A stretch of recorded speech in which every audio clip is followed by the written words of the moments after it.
Mpendwa mtazamaji wangu, kuna mambo ambayo ningelipenda kukushauri wewe kama Mkristo, ama wewe usiye Mkristo lakini unatamani kuingia katika Ukristo. Kuna mafundisho tumeyafundisha mahali hapa mengi tu. Tafadhali chagua fundisho litakalo kufaa kama Mkristo mchanga ama mtu anayetaka kumpokea Kristo, ili ufanyike Mkristo aliye imara na chombo cha thamani ndani ya nyumba ya Mungu. Bwana Yesu asifiwe sana. Na ningependa kukuambia jambo moja. Jambo la maana kabisa katika maisha kuliko mambo yote unayoweza kufanya kwa akili yako ni kusoma na kutafakari uhusiano wako na Mungu wako. Haya mambo ni mambo ya msingi sana. Kakaangu mmoja, huyu na mudu kwa hiyo anamtaja mara nyingi, Baraka Mahenge. Baraka Gabriel Mahenge, mwalimu kule Malela. Nakumbuka nilipoanza kufundisha mambo haya miaka ya 2007, 2008 na kuendelea mpaka nilipoajiriwa na vitu kama hivyo. Akaniambia, sasa Elia, mimi napata shida kwa sababu wewe unafundisha tu habari za moto, kuna kuangamia, kuna kufa huko mbinguni, si kuna kitu gani kuzimu, mbona utufundishe mambo mengine? Kwa hiyo watu wengi hawataki kutafakari athari ya dhambi wanayoifanya. Wanataka kutafakari mambo mengine pasipo kuwaeleza dhambi ambayo unaifanya ama njia unayoipitia inakupeleka sehemu gani kule mbele. Sasa jambo la maana kabisa, jambo la maana katika yote. Kuna mtu mmoja aliniambia kwamba mimi namtumikia Mungu, sihitaji mume wangu aniamulie jambo la kufanya katika mambo ya kiroho. Alikuwa hamkosei heshima, tulikuwa tunazungumza tu vizuri. Akasema kwa sababu siku ya mwisho nitakapoondoka, katika msalaba wangu utaandikwa jina langu, hataandikwa jina la mume wangu. Lilikuwa ni jambo bora kabisa. Kwa hiyo lazima tutumie muda wetu mwingi kutafakari uhusiano wetu sisi na yule aliyetuumba. Biblia inazungumza wazi kwamba katika nyumba zote zilizopo ni lazima zile nyumba zilifanywa na mtu. Na hata sisi tulipo hapa, achana na hiyo nadharia ya mageuzi. Nimekuwa nashangaa kabisa. Yaani nashangaa kabisa. Na hapo ndipo ambapo nasema watu wengi wana maarifa. Wana maarifa, na Biblia inazungumza kabisa watu wengi wana maarifa. Lakini hawana neno la Mungu ndani yao. Hawana elimu ya Mungu ndani yao itakayowasaidia kuwakomboa. Hawa wanaotufundisha kwamba sisi tulianza kuwa ngedere hapo zamani. Mimi sielewi kwamba ukoo wako ama familia yako ndio ilianzia katika chimbuko hilo. Lakini sisi ambao tunamjua Kristo, oh yes, Biblia inatuambia kwamba Mungu alituumba kwa sura na mfano wake. Hatukuwa sokwe hata kidogo. Miaka hiyo milioni ya mageuzi kuwa samaki na vitu gani, kurukaruka, sio kuwa chula na vitu gani, yamkini ni ninyi. Alafu wanashangaa watu hao unawakuta kwenye majengo ya ibada Ijumaa, unawakuta kwenye majengo ya ibada Jumamosi, unawakuta kwenye majengo ya ibada Jumapili. Sijui wanakwenda kuabudu kule wanaabudu kitu gani. Lakini ningesema kwamba yamkini ningepewa rungu, ningewaambia kwamba hawa nao wakafungue, wawe na dini yao na taasisi yao ambayo inafundisha habari hizo za kisokwe na mazombi. Yaani kuna kitu kinakufa ndani yako. Kuna mtu anakujazia kitu ambacho sio chako, na wengi akili zao na ufahamu wao haufanyi kazi. Ila unafanya kazi ufahamu na akili za watu. Yamkini wengine walishakufa siku nyingi, wanaofundisha habari mwanadamu wa kwanza alikuwa kima. Lakini leo tumengangana na nadharia hiyo. Walimu. Na katika dhambi ambazo nasema ni mbaya kabisa, ambao tunapaswa kuomba. Huwa anasema katika kitabu cha Ufunuo, kimeandika dhambi nyingi, mzinzi, si mwasherati, si mtu gani na nini. Lakini mwishoni nasema na waongo wote. Manake waongo wanaweza wasipone. Yamkini anaweza katokea mzinzi mmoja wapo akapona, lakini mtu mwongo asipone. Sasa sisukumi uzinzi kwamba iwe dhambi utakayoikimbilia kwa sababu utapona, hapana. Lakini ninachotaka kukushauri ni kwamba chukua muda wako mwingi, kaa sehemu ya ukimya, alafu mtafakari yule aliyekuumba. Alafu tafakari kwamba anataka ufanye nini. Mabwana, siku ya mwisho ni ngumu. Na kuna somo ambalo nitakuja kuliweka kwamba ombea sana siku yako ya kufa. Kwa sababu wengi siku hiyo inaweza ikatukuta ghafla. Biblia inatushuhudia kwamba siku hiyo itatukuta ghafla. Unaweza ukaingia kwenye korido ya kifo ukawa huwezi kuzungumza, kwa sababu nafsi yako inapambana na ikiwa na matumaini kwamba wewe utaendelea kuwa hai, lakini tayari ulikoingia hautarudi. Tafakari sana maisha yako, uhusiano wako na Mungu. Lakini jambo la pili ambalo nataka kukusaidia kama Mkristo, soma sana Biblia. Jifunze sana Biblia. Kwa kufanya hivyo ndivyo unavyoweza kuukulia wokovu, lakini wewe mwenyewe pia ukakua, lakini uhusiano wako na huyo unayemwamini unaimarika. Jambo lingine zuri ni kwamba dhambi na roho zilizokukamata ndani yako zitatoka. Bwana Yesu asifiwe sana. Kwa sababu kila mara utakuwa unamruhusu Roho Mtakatifu, ni kama mtu anaye magnify ama anaye zoom uwepo wa kitu fulani ndani yake, manake vitu vingine vinasukumwa nje. Biblia inasema kwamba linda moyo wako. Watu tunakosea tunasema linda sana. Manake anasema huko ndiko utakako chemchem za nini? Za uzima. Manake kama huwezi kulinda moyo wako na chemchem za uzima hazipo, manake moyo wako utaharibikiwa. Na badala ya chemchemu hizo kutoa maji matamu, zitatoa maji machungu na mapooza katika maisha yako. Wengi tunaumia sana. Kwa hiyo ninakushauri jambo la pili, tumia muda wako mwingi kujifunza Biblia. Sisi hapa ama mimi hapa nimejikita sio kuhubiri, nataka tuichambue Biblia ili tuielewe Biblia, ili Biblia pia itupe matunda na matokeo tunayoyahitaji katika maisha yetu. Jambo la tatu ni kwamba habari tunazozisoma ndani ya Biblia hatuwezi zipata mahali pengine popote. Huwezi kuzipata. Hizi ambazo nimesoma, ambazo nakueleza hapo mwanzo ilikuweje, mtu anajitafuta asili yako, inaeleza habari ya mwanadamu, inaeleza habari ya ubatizo, habari ya Roho Mtakatifu, habari ya Yesu Kristo, habari si ya uasi, habari ya neema, habari ya wokovu, imani ni kitu gani, huwezi kuzipata sana sehemu nyingine. Ila Biblia peke yake ndio itakayokuambia. Na huwezi kuelewa mambo yaliyo kwenye Biblia. Jambo la 4.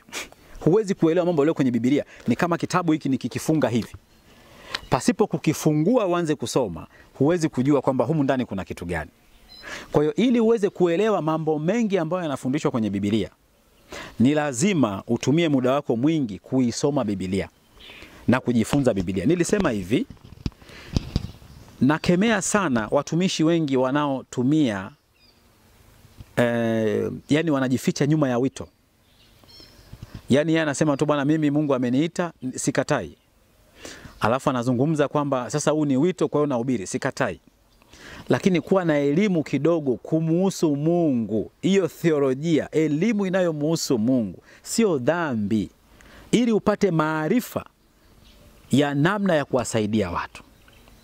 Nilitoa mfano wa kijana aliyeenda kwa mtumishi wa Mungu, alafu akamweleza kwamba bwana, mimi nataka uniombee kwa sababu maisha yangu kuiba peremende dukani kwa babangu, naona nimejitahidi kimwili imeshindikana. Sasa nadhani kwamba natakiwa nifanyiwe maombi.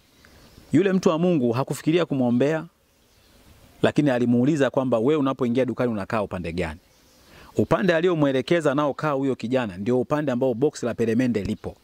Kwa hiyo akagundua kwamba huyu ni rahisi kujaribiwa kuiba kwa sababu katika kona hii haonekani. Na kwa kweli hata sisi tumedhaliwa katika vitu hivyo. Watu wenye mikono mirefu, hata mtoto mdogo unaweza kutoa umeweka hela amechukua, na unaweza kumuuliza kakataa. Na sisi tumekuwa tumeishi maisha hayo, tunadanganya. Unataka upate kitu fulani, hela ya kula mboga mboga shuleni, unaongeza bili kwa mzazi. Unatoka siku nyingine unataka uende sehemu fulani, unadanganya na mambo kama hayo. Kwa hiyo yule mtumishi Mungu akamwambia, sasa utakapoingia dukani kwa babako usikae upande ule, kaa upande mwingine. Na toka siku hiyo dhambi ile kaisha. Lakini unapojifunza Biblia, ni rahisi kumweleza mtu mwingine habari ya Biblia, habari njema ya Yesu Kristo, huu wokovu ambao Yesu alituletea. Sasa sio rahisi kumwelekeza mtu njia ambayo wewe hupiti, yani Biblia ambayo wewe mwenyewe huijui. Ndio maana leo tuna Wakristo majina wengi sana. Nimefundisha hili somo namna ya kuwa Mkristo wa kweli. Achana kuwa Mkristo wa taasisi. Wengi wanafia kwenye taasisi. Na Biblia ndio inayosema kwamba jitahidini kupita katika njia nyembamba. Sio Qur'ani wala vitabu vingine. Mimi sijajua, sijaisoma sana, sijui kama Qur'ani inazungumza vitu kama hivi. Lakini ili mradi Biblia ndio inayosema, manake shida kubwa ipo katika majengo ambayo Wakristo ama watu wa Mungu wanakusanyika. Kwa sababu watu hao wengi wanaoambiwa neno hili na Biblia ni watu ambao wapo katika majengo ya Kikristo na taasisi za Kikristo. Manake watu wale wako ndani. Sasa watu wengi wanaenda katika njia ya taasisi. Vigezo na ingredient za kuwa mtu wa taasisi fulani ni tofauti kabisa na vigezo ama ingredient za kuwa wewe ni Mkristo. Ni aibu, mimi nakwambia, ni aibu. Niliwauliza Wakristo wengi sana kwamba waniambie jina la Mungu. Mkristo hajui. Yaani Mkristo na Biblia hajui. Miaka Tena watu wakubwa kabisa, wengine wana vyeo vikubwa kabisa katika mataasisi ya kidini. Lakini wamwambia basi nieleze kwamba okay, huyu Mungu tunayemwabudu lazima ana jina. Huyu Mungu tunayemwabudu jina lake nani? Anakuambia ni Mungu tu, jina lake ndio hivyo Mungu. Hapana. Hapana. Swali dogo kabisa hilo. Sasa utawezaje kumweleza mtu mambo yaliyoko ndani? Ukaingia kwenye mavitabu ya unabii na mambo magumu. Ukaeleza habari za kinabii. Mavitabu magumu, ukaenda habari za kitabu cha Ufunuo. Kumwelezea mtu mbingu mpya na dunia mpya ambayo inakuja. Kama jina la Mungu unayemwabudu huwezi. Ni sawa na mtu anayekuuliza jina lako nani, anamwambia mimi sijui jina langu nani. Lakini mimi jina langu jina kwa sababu nipo. Au mwanadamu kwa sababu nipo ndio jina langu. Hapana. Kwa hiyo tunapaswa kujifunza neno la Mungu ili tuweze kuwaeleza watu wengine, tuweze kuwaambia habari za huyu Mungu tunayemwabudu, habari za wokovu, habari za Yesu Kristo ambaye ni tumaini letu, limbuko letu. Sasa utamalizia na vitu kama hivyo. Wakati mwingine nilizungumza kwamba huwezi kuwa na uhusiano na mtu usiyemjua. Tuna watu wengi kabisa tuko nao, lakini kwa sababu hatuna mahusiano nao, ni kwa sababu hatuwajui, kwa hiyo hatuwezi kuwa na mahusiano. Unaweza kukutana na mtu kumsaidia za salama, kila mtu akaenda shughuli zake. Ama huwezi kumsaidia mtu ambaye wewe humjui. Niliwauliza watu wengi wakasema inawezekana, Mungu amefanya, Mungu anasema, lakini that thing is a very technical. Anaweza kawa ni shetani anayekutumia pasipo kujua, na wewe ukajua kwamba ni Mungu ndiye anayekutumia. Na huwezi kujua kwamba huyu ni shetani ama ni Mungu anayenitumia kama hujakomaa kiroho. Mkristo aliyekomaa kiroho, Waebrania 5 inazungumzwa kwamba chakula kigumu ni cha watu wazima, sio miaka. Usije ukafikiria kwamba chakula hiki watu wazima, watu wa umri, hakuna. Kuna utu uzima, anasema ambao akili zao kwa kutumiwa, kwa kuzoezwa, ambao akili zao kwa kuzoezwa kutumiwa, manake zina uwezo wa kupambanua mema na mabaya. Nitaweka mstari hapa. Manake hawa watu wanatumika. Mtu wa namna hii unapojenga mahusiano naye, unakuwa na uwezo wa kumsaidia. Ni wepesi sana wa Kristo kusema kwamba utamsaidia tu mtu yoyote, lakini wakati mwingine shetani anaanza kawa ana drain nguvu, ana drain mali yako, ana drain uchumi wako, ana drain biashara yako, ana drain vitu, nyota yako, anaivuta kwa sababu amekuwekea mtu aliyekaa kwako hapo karibu kama sumaku. Ukijua kwamba huyu mtu labda ni mwema, ama ninafanya hivi kwa sababu Biblia imeniambia nifanye, lakini pasi kuelewa kwamba kwa wakati huo hukupaswa kumsaidia ama hupaswi kumsaidia mtu huyo mpaka Roho wa Mungu atakapokushuhudia.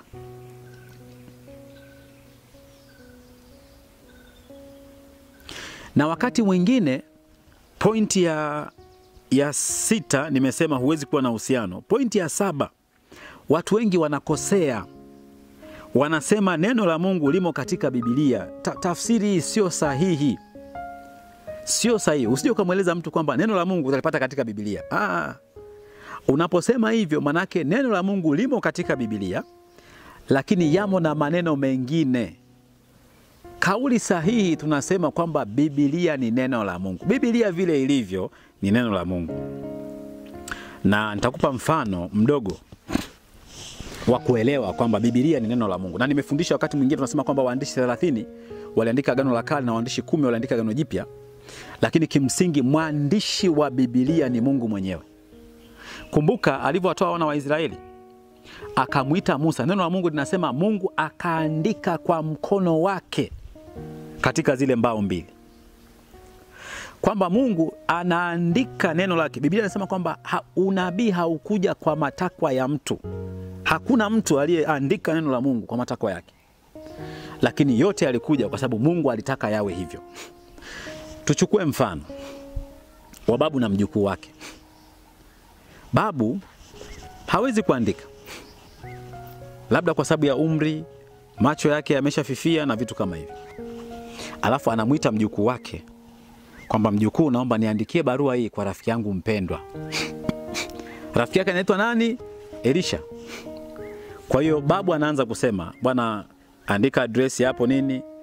Kwako Elisha, ndugu yangu mpendwa, ninakusalimu katika jina la Bwana. Anaandika na kutakia hiki na hiki, siku nyingi nimekukumbuka, Mungu abariki familia yako, Mungu abariki shule yako, bariki mwili wako na nini. Afu pale mwisho anaandika wako katika Bwana. Sasa anaposema wako katika Bwana, kumbuka anayesema ni babu, anayeandika ni mjukuu. Hebu niambie, watakaposema wako katika Bwana, jina litakalofuata pale ni la mjukuu ama la babu? Ni la babu. Na pale chini babu hata kama ajui, anaweza kasaini saini anavyojua. Elisha atakapoipokea ile barua, atajua kwamba barua hii imetoka kwa rafiki yangu. Barua hii imetoka kwa rafiki yangu Elia. Lakini alimtumia mtoto wake, Bwana Kalebu, kuandika hii barua kwa Elisha. Kwa hiyo barua itakuwa ni ya Elia. Japokuwa barua ile iliandikwa na nani? Iliandikwa na Kalebu. Na Elisha atakapoifungua ile barua, atajua kwamba rafiki yangu, baba yangu mdogo Elia ameniandikia barua hii, na atawapa wenzake kwamba jamani, mwangalieni namna ambavyo baba yangu mdogo labda ananipenda, ama baba yangu mdogo tuna uhusiano mzuri. Itamjengea furaha na ataamini kwamba barua hii iliandikwa na nani? Iliandikwa na Elia. Sasa kwa hivi nilivyosema, kipengele hiki nilikuwa napenda kabisa uweze kujua mambo ya msingi kabisa katika maisha yako. Mambo ya msingi kabisa. Na nimekupa takriban mambo 7 ama mambo 8 ama mambo 9 yatakayokusaidia wewe kukujenga ili uwe mtu imara na bora kabisa, mtu uliyetengwa kwa ajili ya kazi ya Mungu, mtu unayemjua Mungu, unayemtumikia, mtu ambaye unaweza ukawashauri wengine na kuwaelekeza kwamba mkitaka kumpata Kristo, njia ni hii. Mkitaka kuupata wokovu, njia ni hii. Mkitaka kumjua Roho Mtakatifu, njia ni hii. Mkitaka kumjua Mungu wa kweli, njia ni hii. Injili ya kweli ya Kristo, njia ni hii. Mungu akubariki. Asante kwa ajili ya kuchukua muda wako. Naomba tukutane katika vipindi vinavyofuata, na Mungu akubariki. Abariki familia yako, bariki biashara zako, bariki ajira yako na mambo mengine mengi, mashamba, mifugo, kwa ajili ya utukufu wa jina la Mungu. Naomba na kushukuru. Amina.